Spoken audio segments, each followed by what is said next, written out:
So మీ అందరికీ తెలిసిందే నేనైతే ప్రసన్న ఇన్స్టిట్యూట్ లో ఉన్నాను. ఇంతకుముందు మీరు చూసిన 2 రీల్స్ కనుక అబ్జర్వ్ చేస్తే free work shop June 22 నిర్వహించబోతున్నారు.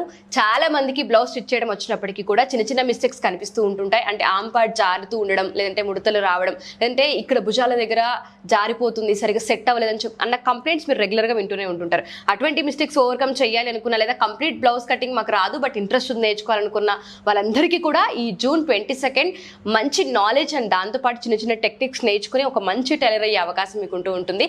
So కంటిన్యూషన్గా కనుక మనం మాట్లాడితే మీరు చెప్పినట్టుగానే ఇక్కడ మీరు మెజర్మెంట్స్ తీసుకోవడం చూపించారు. అంటే ఏ విధంగా తీసుకోవాలి, ఒక హైట్ని బట్టి పర్సనాలిటీని బట్టి మెజర్మెంట్స్ మనం తీసుకోవాలి.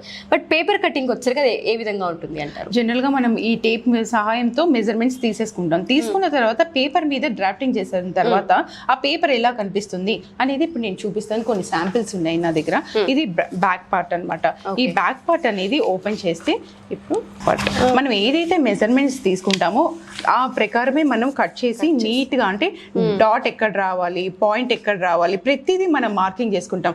అది కూడా ఈ పేపర్ ఒకసారి కట్ చేసుకుంటే మల్టిపుల్గా మనం యూజ్ చేసుకోవచ్చు కూడా. అంటే వాళ్ళ బాడీ మీద మనం యూజ్ చేసి ఈ పేపర్, ఈ ప్యాటర్న్, అంటే నెక్ ఒకటి మార్చుకుంటే సరిపోతుంది. బేసిక్గా ఈ మెజర్మెంట్స్ సేమ్ ఈక్వల్ గా ఉంటాయి కాబట్టి మనం ఎవ్రీ టైం మనం పేపర్ డ్రాఫ్టింగ్ చేయాల్సిన అవసరం ఉండదు అనమాట. ఈ బ్యాక్ పార్ట్ ఇలా కవర్ అవుతుంది. ఫ్రంట్ పార్ట్ లో ఎలా రావాలి, ఈ ఫ్రంట్ పార్ట్ కూడా మనం కట్ చేసి నీట్ గా అలా పెట్టుకోవచ్చు. మల్టిపుల్ గా యూజ్ చేయొచ్చు. ఏంటంటే ఇది ఒక పార్ట్, ఓకే, ఇది మధ్యలో సెంటర్ పాయింట్ చూసారు కదా. ఇలా ఈ ప్రిన్సెస్ కట్ అనేది చాలా ఫేమస్.